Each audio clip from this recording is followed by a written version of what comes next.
I was a big reader, so I wanted to be a librarian for the longest time. I wanted to be a nurse for the longest time. I left CU in the middle of my senior year. I was a journalism major, and I had heard of a job opportunity in Scottsbluff, Nebraska, and I learned a lot in Scottsbluff, and I literally did every possible job. I think that there are people who have looked to me over the years. They've watched me grow on Channel 7. I've been there for so long, and I think they've grown to trust me and know that when I speak, I really do speak from the heart. Anne is a person that you will hear say "I" only in the context of what can I do to help you. Unfortunately, the times when your team is really successful and you can see the camaraderie all comes out usually in a tragedy. And I think the Aurora Theater shooting was one of those times. Anne was tireless in the field, anchoring from the field, standing at the theater. She is the anchor of the newsroom. She's the person who's there in the editorial meeting, helping make decisions. She's got a hand in the scripts. She's got a hand in the pitching of the stories. She's actively involved in what's going on. Journalism is still a very male-dominated business, and Anne has been that female voice in the room who has sometimes been the only other female in some of the meetings that we've had. I just think that there's always a place for the voice of women in our newsrooms and the voice of people of color in our newsrooms.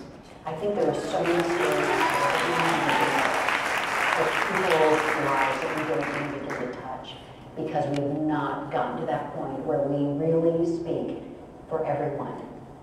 You know, when you're talking to the family of Gabe Conti, a young man who lost his life, a soldier who lost his life in Afghanistan, and they specifically sought me out and they said, we only want to talk to Anne. You don't just walk in there and say who, what, when, where, why, and how. You say, tell me about Gabe. Tell me what he was like. Being a working mom, being a working wife, those are all important things to me. And being a solid journalist. People get excited over a picture of my kids that my daughter just got married.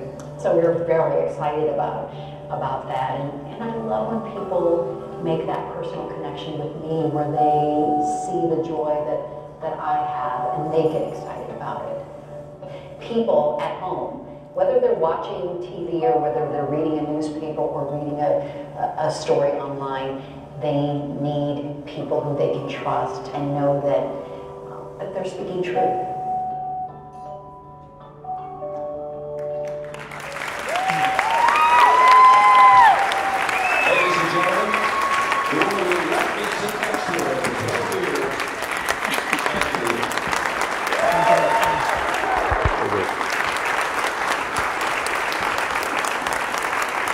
Thank you, Mike. And can we just give Mike a nice big round of applause because he has been a fixture in the Denver community and he has gotten us through a lot of hardships in our community. He and I were standing side by side and so many tragedies and we got through it together. So thank you, Mike, for all that you've done for our television community as well. So thank you. I want to say some thank yous. First to Bill Brennan, whom you don't know, but he gave me my very first television job in Scottsbluff, Nebraska.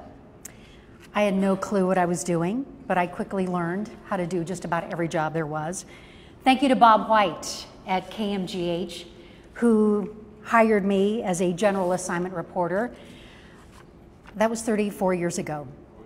Thank you, Dean Littleton and Holly Gaunt, who continue to have faith in me all these 34 years later. And what those general managers saw in me at that time, I had no clue, but I am so thankful. What you may not know is that really it was my mom, Erlinda, who, she's the one who really made it all happen. She was supposed to be here and she's not here tonight, unfortunately. There were not many women in newsrooms when I first started, as you all well know. I didn't have a mentor at the time, and I was making the transition from Omaha and wanting to get back home, and it was my mom who actually took one of my video cassette, I don't remember what they called, tapes, way back when. And she wrote a letter to Bob White at the time, signed my name to it and said, "Dear Bob White, my name's Ann. I'm working in Omaha TV and I'd love to come work for you." And he said, "Okay, I'll hire you." So thank you to moms everywhere, right? Because what moms wouldn't do that for their kid? Gosh. So journalists, we can be a very quiet bunch, right? We, seriously, our best skill, I think, is that we are good listeners and not always comfortable talking about ourselves. So I decided there are things about me that you don't know, so I thought I would share with you. So I was on the very first plane that landed at DIA when it opened in 1995. I went skydiving for a story once, last time. I kissed Wayne Newton once upon a time. Yeah, it was right. I had a date. These are all because of my TV job, by the way. I had a date with one of the Osmonds once upon a time. Jay Osmond, no, not Donnie. I got to meet two of my very favorite authors, Paulo Coelho and Isabel Allende. I just last week danced with DeMarcus Ware. That was pretty cool. I went to 3 Super Bowls, and before you get excited about that, those were 16-hour days and 2 weeks straight, and they were exhausting. And I didn't get to see the game. This is Super Bowl 48. Didn't even get to see halftime. I did get to see everything behind the scenes because I was detained by the FBI during that time.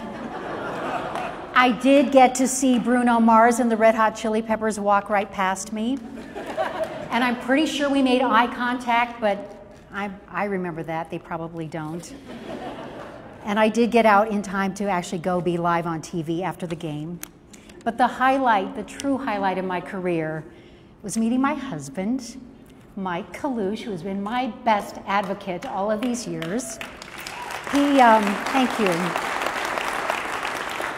He was a news photographer at Channel 7. We were assigned to work together my very first day on the job, and I'm thankful that it has been a lifetime assignment together, Mike.